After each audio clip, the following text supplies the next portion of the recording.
I started selling on Amazon when I was 16 with no money, no brand, and no idea what I was doing. In 2022, when I was 23, we did $50 million in sales. This year, we're on pace to break $100 million. And here's the thing, almost everything I hear today about growing on Amazon would have kept us stuck. So in this video, I'm breaking down the 5 decisions that actually drove our growth. Not tactics, not hacks. The actual decisions I would make again if I had to start from zero today. Because here's what I see when I look at most brands right now. They're doing more, spending more, working harder, and still staying stuck. Most brands are following the wrong playbook. I know because I followed it too, and it cost me a lot. The first thing is to customize and specialize your offer. So actually when I started selling on Amazon, I started selling textbooks. I was around 15, 16 years old. So my dad basically, I went to Jordan for 8 years, and he sent me back to the US when I was around 15, 16, to basically enroll in medical school. So I joined, I think it was like a sophomore year of high school, and then I enrolled in a program called PSEO, Post-Secondary Enrollment College. So basically in Minnesota, they allow you to kind of attend college classes while you're a junior and senior in high school. It's a really nice program, the state funds it. So I was actually attending college courses. So while I was in high school, I noticed that a lot of the college students would basically sell their textbooks for, or they wouldn't value their textbooks at the end of the semester, even though they were being sold on Amazon for hundreds of dollars. One of my friends told me about it, and I actually have a story on that at the end about partnerships and being one of the principles. But one of my friends told me about it, and he was like, okay, what do you think if we work something out and we look at it? So initially what I was like, okay, let's see, they sell for $100. Let's say we give them 20%, we do all the work, they get the 20% when it sells. And I wanted to come up with all this offer and everything, make it like very robust. And actually the issue with that model is maybe it was generous, whatever, it wasn't catered to the needs of the customer. So in that situation, the customer is the person I'm buying from, which is a college student. And that's another thing. The offer, it's not just to your end customer, the person buying from you on Amazon. It could be your vendor. That's the way what I'm referring to here specifically. The college student in this situation, they just wanted a couple bucks to go buy some beer. Sadly, of course, I don't think that's a good idea. But anyways, so that's what they wanted. So even though the 20%, let's say the textbook's legitimately selling for $130, $140, 20% of that would have been what? Let's just say 20 plus, let's just say around 30 bucks, right? They would rather get 15 bucks right now and just hand me the textbooks and just get cash on the spot, like literally hard cash. So that's what I did. When college was ending, I brought a wad of cash with me, basically a couple $100, and okay, let me see what you have. Here's some money for it. Here's some money, and they'd go spend the money on the spot. So I customized the offer for that specific situation. And there's so many examples. Even today when I'm dealing with vendors in China or Vietnam or whatever, I understand what they're specifically looking for. Do they care about payment? So payment terms or not? So for example, if the manufacturer in China is signed up with a program called Signature, so it's a program where basically the Chinese government helps with payment terms, so they don't care if they get longer payment terms because the Chinese government gives it to them. So that means in that situation I can offer them net 90 because they're getting the money anyways, and I can maybe pay a little bit more. But if they're not signed up for that, they want immediate payment terms, I pay earlier and I ask for a discount. So I look at all the terms holistically. I don't just look at the payment amount itself. I look at the speed of payment, the shipping speed, and I see which ones I can tackle to build a win-win model in that specific offer. And the advantage is that as someone smaller, you can be more nimble, more customizable. You don't have to standardize everything. Whereas maybe McDonald's, they have the same burger, the same fries every single time. It doesn't have to be that way. Even when I'm today, like let's say I'm competing for great employees that maybe Google want, Facebook want, they're 1,000,000% gonna pay more than me. But what are some things I can offer that they can't, that are not maybe payment stuff? I can offer a remote job, right? Maybe they want them to be in office. I can offer them more autonomy. I can offer them a larger career growth. So even in that situation, the employee is technically my customer, right? So I'm building an offer that is customized and specialized towards their needs. It's very easy, as especially entrepreneurs, or to project our needs onto what they want. So for example, we were thinking, like, let's say the college students, I think I want like entrepreneur, we want long-term biggest payout. So that's why the equity made sense.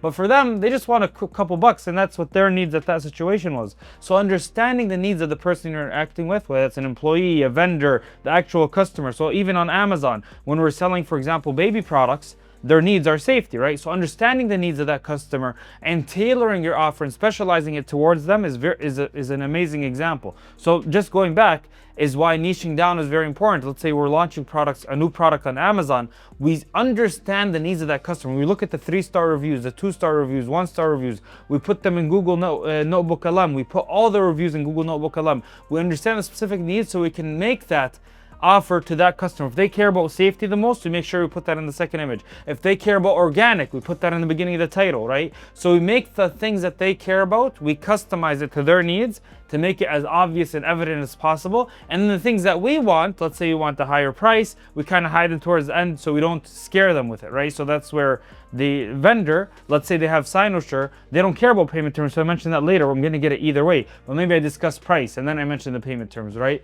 So that's where it's perceived value, right? You want to make it as lucrative as possible, especially initially. So I hope that covers the importance of customizing and specializing your offer towards the specific needs of the other party you're interacting with. Even when you're launching products, or whether it's a vendor you're dealing with or an employee, you have to make sure you reiterate and emphasize that concept, is to truly take out all the junk that's in your head or previous interactions and sit down, understand what that person wants. Like I said, if it's a customer buying electrolyte, they care about their health. Okay, what's the specific ingredients that are maybe a lot of sodium in other electrolytes? That's what we did with one of our brands. We reduced the sodium dose by 40%, and we wrote that in the chart, 40% less than competitors, and that helped conversion rate because we understood the specific needs and we specialized it towards a specific customer segment.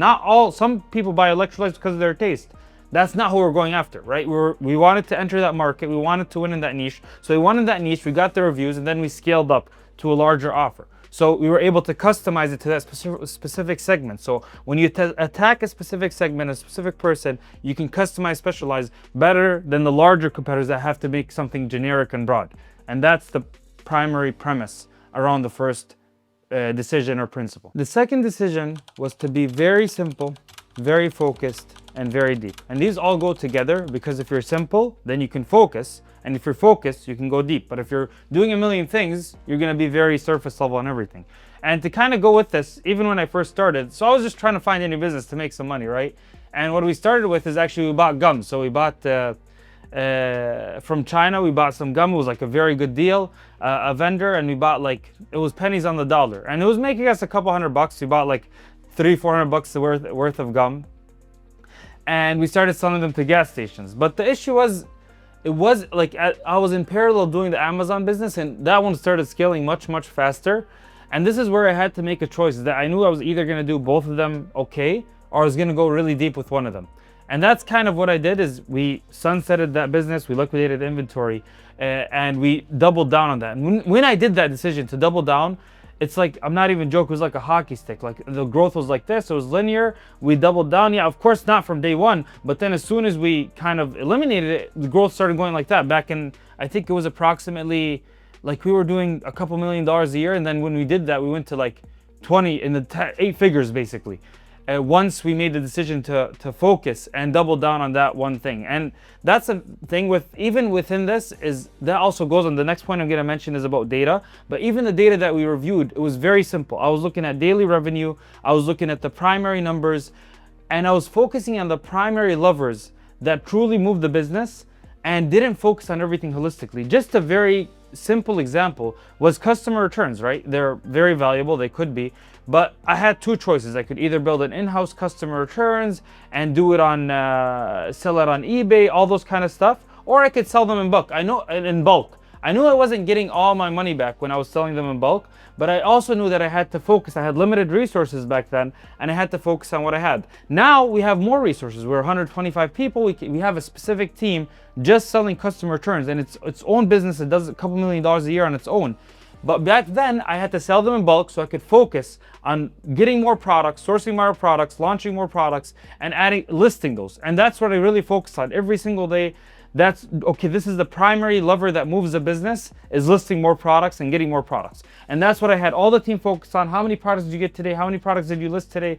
All that kind of stuff. And then even within that is the levers that on Amazon, whether it was pricing, all that kind of stuff, focusing on the true levers that move the business today. And that's, even today, this is carried over. We know that beyond the basics, the main image is a primary lever. We focus on that as much as we focus on all the secondary images, because that alone could have as much leverage as all the secondary images combined. The same thing for the title, and like let's say the copy. You have title, you have bullet points, you have Q&As. The title, we're spending most of the time there, especially the first 80 characters, because that's where the customer puts their eye on if they're on mobile, right? So we're looking at, the point is, to focus on the true levers that move the business, but more importantly, the business in general. Like as we got bigger, we get more shiny opportunities, right? For example, the other day I was pitched to join Mercado Libre, right? The marketplace in South America. I didn't do that because right now we're focusing on TikTok Shop, we're focusing on Amazon EU. We're not trying to be blindsided. That's where actually there's a very nice framework PE firms use. It's called ICE, so Impact, Confidence, Ease.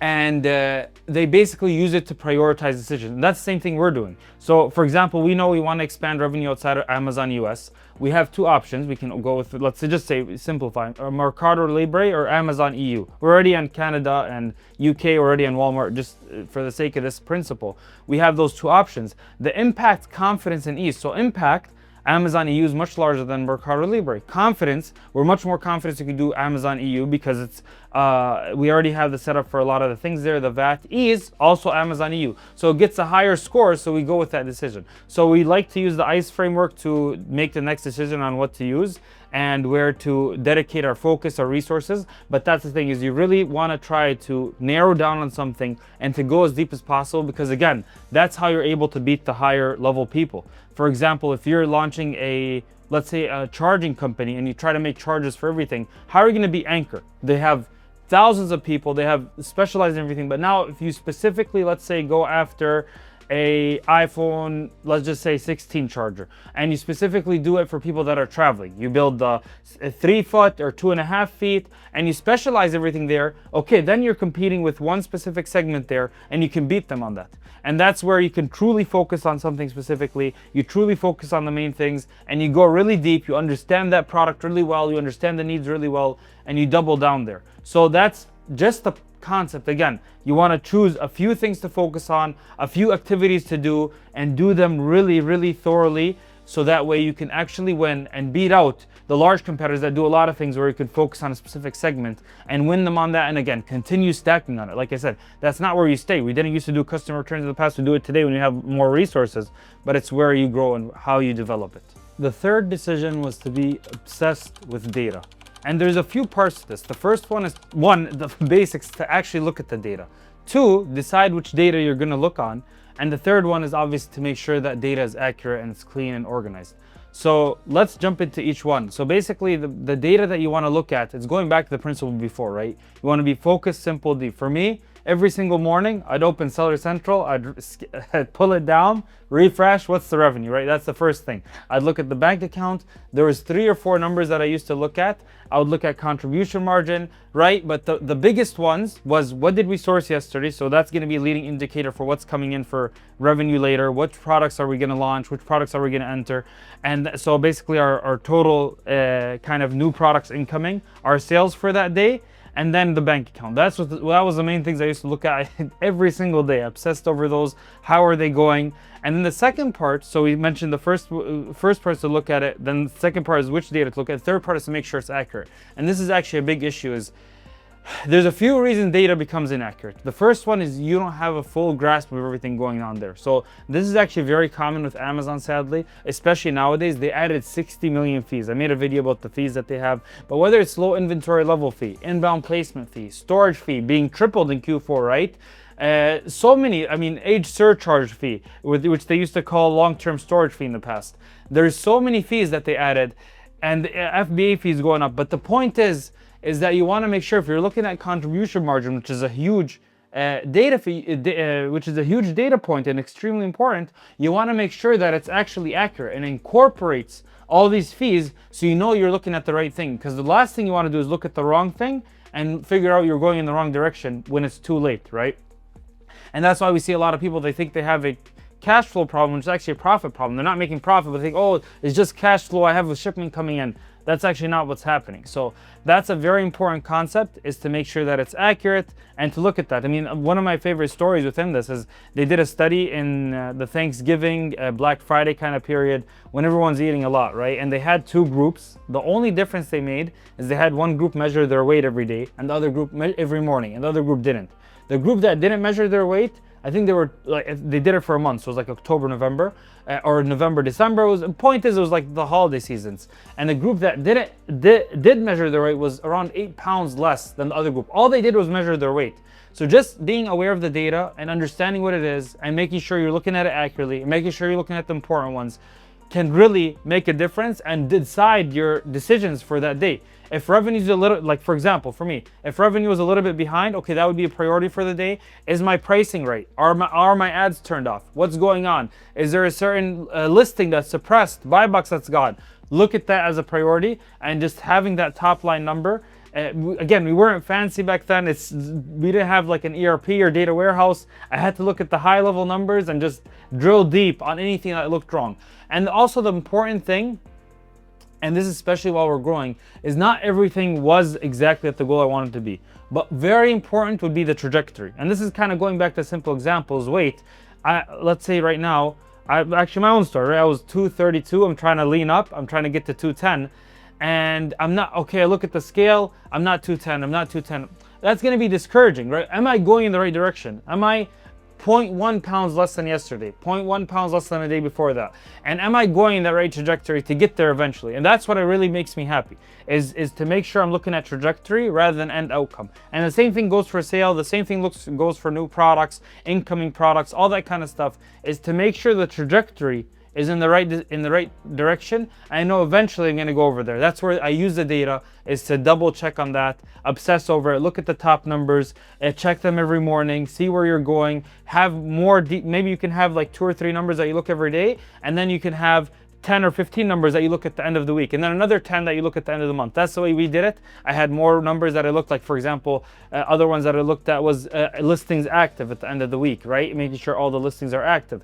All that kind of stuff was stuff that I looked at the end of the week, and then there was ones that I looked at every day just to quickly check and get a quick pulse check to make sure everything was there, make sure it's going in the right trajectory, nothing is a red flag that I need to kind of change my work on, and basically decide my daily schedule based on that data. The fourth decision was understanding that my role evolves. And this is a really sensitive one for me, because it really was a limiting belief to kind of switch from certain role to role as the business was evolving and adapting and as we were growing. For example, sometimes, or let's say, just say when I started, I was very much hands down in the warehouse back there. I was moving products, doing everything. And then at a certain point, I realized that the activities and needs were more laptop based, whether it's checking campaigns, talking to our overseas team. But when I started doing more of that work, I had a limiting belief. I was like, okay, the people in the warehouse, they think I'm gonna let them down. Oh, they're gonna think this guy thinks he's better than us, or they're gonna think he's not with us on the floor. I used to think they thought that way. Oh, look at this guy. He's just in his office. He's having fun while we're hustling. And the reality is, they didn't think that. It was just a limiting belief. And that's what the business needed at that time. But I resisted the urge to focus on, and it really kept me behind. I mean, I remember there was once a listing that was down. I didn't want to leave the warehouse, and listing stayed down for like 3 or 4 days because I didn't just sit down for 3-4 hours, call support, because I thought that, okay, this is me being on the ground with my team, and this is me being a soldier and all that kind of stuff. And that limiting belief really held me back. So understanding that also, like, you might enjoy doing something particularly. So for example, I enjoyed sourcing a lot, but I knew that I needed to be working here on something else. So I did that on that situation. Even the evolving on categories. So I loved textbooks in college, but eventually with COVID, it no longer became relevant. So I had to evolve to different categories, right? And that's where we started kind of working with brands and launching brands, all that kind of stuff. But the premise remains, is understanding that your role evolves, and what the business needs from you. You don't want to work on what you want. You have to work on what the business needs. And even going back to that example, is like Black Friday came, I was working on the laptop, but I noticed the warehouse was really behind. We could legitimately get backlogged and could not receive any more shipments and go out of stock for Black Friday. So what I did is I went down to the field with the warehouse. I remember there was 1 or 2 other people with me, and for a week straight, we worked until 3 a.m. Back then, I wasn't married, I don't have a child as I do now, thank God. But obviously, thank God for the child, not for not having it. But going back to that is like literally every day, 2 or 3 a.m., day after day after day after day. And not like initially, oh, let me do the laptop, this is more strategic work. No, that was the bottleneck, right? So I had to evolve and go to the bottleneck and come back here. So having that flexibility with my daily activities and my daily tasks and evolving with what the business needs and what's necessary is something that I resisted too long, and I feel like will help me back. And it's a lesson that I now am much more nimble with what's needed, and weekly look at the activities I'm going to do that for that week to see what's most relevant for the business. The fifth decision was to establish proper partnership structures. And this is one of the most costly decisions in terms of money and in terms of time. When I initially started, I kind of saw some of my friends, okay, what do you think if you join me? We'll do 50-50. And no defined roles, just overall business structure 50-50. And I found myself doing much more work about them. I cared about the business much more. That gentleman, he had a business with his dad. He was focusing on that. I used to give him something to do. He didn't do it. And I built some resentment, and it wasn't really his fault. He's a great person. I still know him today. I see him at a local mosque here. But the issue was that I didn't define the roles, and I kind of just went into it. I didn't even see if it fits the role. Just someone that I liked. I went with classes, and I just partnered up with him.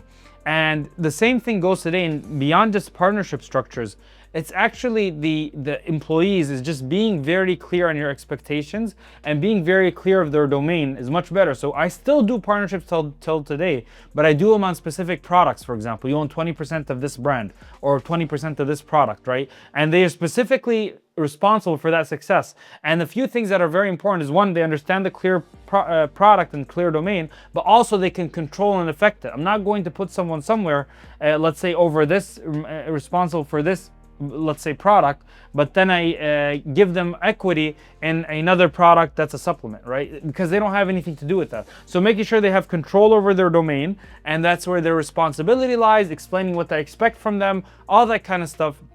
And also having an out clause, like, listen, if this doesn't work, I can buy it out for this much, and we can leave on good terms. And that's one of the things that, actually one of my favorite terms or Islamic principles, imsakun ma'ruf aw tasrihun bi ihsan, is basically you either stay on good terms, but even when you leave someone, you also leave on good terms. That's one of the things that I've tried to implement a lot within my either working structures or partnership structures, is we have an in clause and we have an out clause, and separating on good terms. And initially, honestly, I didn't separate on good terms.